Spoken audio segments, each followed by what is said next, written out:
Bonjour, aujourd'hui, on se retrouve sur Freebox OS, sur la Freebox Ultra, bon c'est la même chose sur la Delta. Je vais créer, une VM pour vous faire voir très rapidement comment ça fonctionne. Donc c'est dans le menu, vous allez sur mafreebox.freebox.fr, si vous ne connaissez pas l'URL, vous tapez sur Google, c'est le premier lien qui va me montrer de toute façon. Vous allez dessus, vous vous connectez et dans VM, on va pouvoir créer une VM. Mais un prérequis, il va nous falloir une clé SSH, sinon ça ne fonctionnera pas. Pour créer une clé SSH, c'est extrêmement rapide. Je vais juste lancer le menu de démarrer, je fais PowerShell, et je teste si SSH fonctionne. Voilà, bon, j'ai SSH qui fonctionne. S'il ne fonctionne pas, s'il y a de grandes chances que ce soit le cas, pour vous, il faut installer le client SSH. Pour installer le client SSH, vous allez dans les paramètres de Windows, le menu démarrer, vous choisissez paramètres, dans tous il y a un truc qui s'appelle paramètres, voilà, et vous avez, hop, essayer de faire marcher. Oui, mon utilisateur, mon user s'appelle user, mon utilisateur.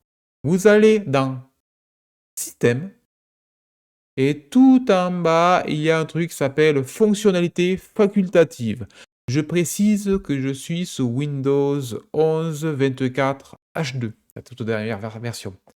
Mais normalement, si vous cherchez fonctionnalité facultative ou facultative dans le menu recherche, vous allez tomber automatiquement sur ce truc. Donc vous pouvez voir que moi j'ai installé le client OpenSSH qui est là. Vous, il ne sera pas installé. Normalement, il ne devrait y avoir que bloc-notes installé. Donc vous faites afficher les fonctionnalités. Vous cherchez dans les fonctionnalités SSH. Et là, vous installez, vous cochez la case sur client OpenSSH. Et pas le serveur, on a pas besoin du serveur. Vous faites suivant et il va installer le client OpenSSH. Et ça prend un peu de temps à installer, c'est tout petit, mais ça prend au moins, je sais pas, quelques minutes, 5 minutes. Une fois installé, vous rebootez le PC et vous retestez avec SSH pour voir si la commande fonctionne. Effectivement, moi, elle fonctionne.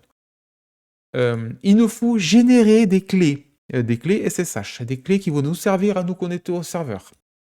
Faut aller dans mon user, bon là c'est des points utilisateur user parce que mon user s'appelle user. Donc s'il s'appelle Toto, il y aura marqué Toto à la place. Voilà. Et là, il y a un répertoire qui va arriver qui s'appelle .ssh. Là, il n'y est pas, j'ai pas de clé. Donc la première fois qu'un clé est créé, il suffit de faire ssh-keygen, j'ai dit, pas keyscan, keygen. Il n'y a pas un S à keygen. Voilà. Comme ça, vous tapez entrée, il vous propose de les mettre automatiquement dans le bon répertoire. Vous faites entrer 2 fois, 3 fois même, voilà, et là, il va générer une paire de clés qui va nous servir à nous authentifier. Donc, si je vais dans le répertoire, c'est des clés de format ED25519, donc c'est des clés plutôt sécures. Si je vais dans le répertoire .ssh, il apparaîtra pas forcément, s'il n'apparaît pas, vous allez dans votre utilisateur, là-haut, dans la barre de tâches, vous faites \.ssh pour qu'il apparaisse. Je ne sais pas si c'est un répertoire caché ou pas, et comme moi je fais afficher les répertoires cachés, donc forcément je les vois. Et on va donner à notre Freebox la clé publique, le pub qui est là. Comment dire ça? Là, en gros, la clé publique, c'est comme l'équivalent d'une serrure d'une porte. Et la clé pour pour ouvrir la serrure, c'est la clé qui est là, c'est la clé privée, donc celle qui n'a pas d'extension. Celle-là, il ne faut jamais la partager. Bien sûr, une fois qu'on a notre paire de clés, mettez dans un lieu sûr ces clés. Parce que si vous formatez votre PC et que vous n'avez plus votre clé privée, vous ne pourrez plus, votre clé privée, donc la clé de la serrure, vous ne pourrez plus accéder à vos serveurs. Donc l'idée là, c'est d'ouvrir le point pub. Hop, je le modifie avec le bloc-notes et je vois le contenu. Voilà qui est là. Donc je le copie, je vais en avoir besoin de suite. Je fais ajouter une VM. Je l'appelle Toto, on s'en fout du nom, 2 CPU, 1 Go de RAM. De toute façon, on est limité à 2 CPU et 2 Go de RAM, je crois. Il y a deux options intéressantes pour nous. C'est choisir un système préinstallé ou sélectionner une image ISO. Si vous sélectionnez une image ISO, il faudra l'installer comme on installe une Linux. C'est-à-dire que vous ouvrez la console, il y aura un truc interactif, il faudra saisir plein d'infos. Moi, pour aller plus rapidement, je vais installer une image préinstallée parmi une liste. Pour information, c'est plutôt tout buggé parce que, je sais pas, ils ont tout cassé, je sais pas ce qu'ils ont foutu. Donc si je veux installer la 22.04, ça fait H erreur, Ubuntu 22.04. Donc je vais installer une Debian. Debian, elle marche, c'est une des rares qui marche, puis toutes les autres font des erreurs. Donc Debian 12, ça me va très bien pour un serveur. Et je colle ma clé SSH que j'ai récupérée, donc mon point public, et pas l'autre clé, le fichier. L'autre fichier, il faut le conserver chez nous. Donc là, en gros, je donne une serrure à mon serveur, et avec ma clé privée, je peux ouvrir cette serrure. C'est ça, en fait, pour résumer. Donc là, je prends ma Debian Bookworm 12 parce que toutes les autres sont pétées, comme je vous disais. Il vaut mieux tout réparer, je présume, mais bon, en attendant, on fait avec Debian. De toute façon, Debian, c'est très bien. Ça télécharge automatiquement l'image au format, elle est au format QCO, cette image. QCO, c'est un format d'image préinstallé. Donc, vous allez voir, dès qu'elle est téléchargée, en fait, on peut l'utiliser de suite. C'est le gros avantage du format de ce genre d'image, c'est des images préinstallées. Et on amorce l'image avec des informations à nous grâce à un fichier qui s'appelle Cloudinit. Donc je prends 42 Go de disque dur sur mon SSD. Bien entendu, il faut avoir mis un SSD dans la Freebox, sinon ça ne marchera pas. Je fais terminer. Et là, elle est éteinte. Allez, deuxième bug. Comme on n'est pas au bug près, dans la dernière version du firmware de la Freebox, celle qui est équipée ma Freebox, qu'ils ont diffusée en septembre, je crois. Bref, vers septembre, ils ont diffusé, je ne sais plus quand. Ils ont cassé le Cloudinit, l'image, donc elle ne peut pas, vous voyez, là, le fichier est là. Cloudinit User Data. En gros, c'est ce fichier qui est passé à l'image QCO préamorcée, et l'image va lire ce fichier pour inscrire des trucs. Elle va lire, par exemple, ça, la clé SSH. Elle va insérer la clé SSH. Elle va insérer le nom d'utilisateur, Freebox.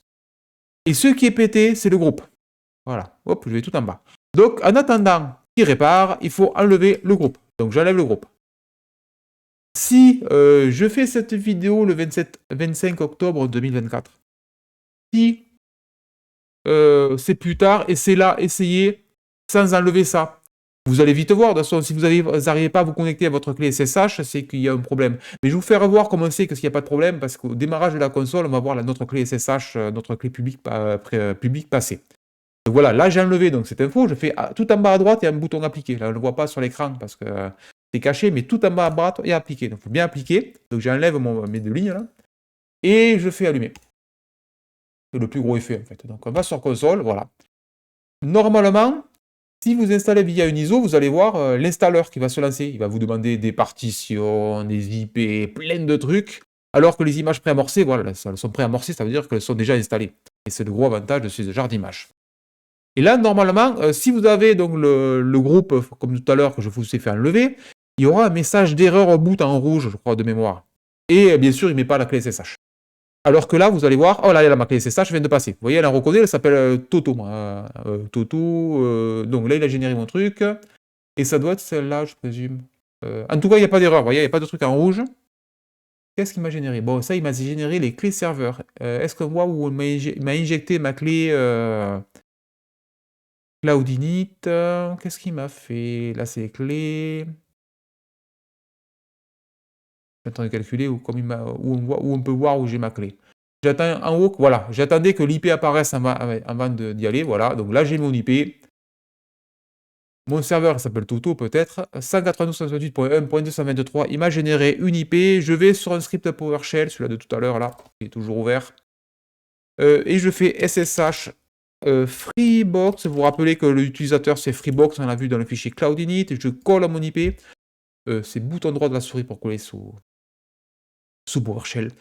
Et je fais entrer. Et là, on va voir de suite. Il nous dit que donc il y a un fingerprint. Il nous précise que notre serveur, on va se connecter. Le fingerprint, c'est ça. On demande de confirmer. Ça sert que la première fois, il nous le demande. Après, il ne nous le demande plus. Si un jour le serveur change de fingerprint, il va nous dire attention, votre fingerprint a changé. Et c'est là qu'on peut regarder qu'il y a eu une intrusion. Voilà, truc comme ça. Il y aura ce cas aussi si vous réinstallez le serveur et vous récupérez la même IP. Donc je fais yes, je fais entrer, et là, on est bien connecté au serveur Freebox. Comme je le sais, parce qu'il y a utilisateur Freebox, le nom de ma VM. Voilà, donc là on est bien sous Linux, et on est sur le système d'exploitation de la Freebox. Donc il m'a bien injecté ma clé SSH, certainement dans le fichier autorisé de key, on va falloir voir de suite, pour SSH. Et voilà, il y a bien, et ma clé, elle doit être là. Et voilà, il a bien inséré ma clé dans le fichier autorisé de clé, qui nous permet de nous connecter avec une clé publique. Là, donc là, comme je vous disais tout à l'heure, l'explication grosso, c'est donc ça, c'est une serrure que j'ai donnée à mon serveur. Et moi, j'arrive avec ma clé privée, et je peux ouvrir cette serrure, donc me connecter au serveur. Attention à la clé privée, ne jamais la diffuser, passer la clé. Donc voilà, c'était pour vous faire voir, j'avais déjà fait la vidéo, mais le problème, c'est que comme tout était pété chez Free, ben forcément, il fallait je vous fais voir maintenant la version qui fonctionne, plus tard, il y aura certainement dans quelques temps, dès qu'ils vont sortir un firmware, il y aura plus besoin de modifier ce fichier-là, bien entendu. Et en attendant, c'est un contournement, voilà, j'ai trouvé, et qui fonctionne. Donc j'espère que cette vidéo vous a plu et je vous dis à bientôt.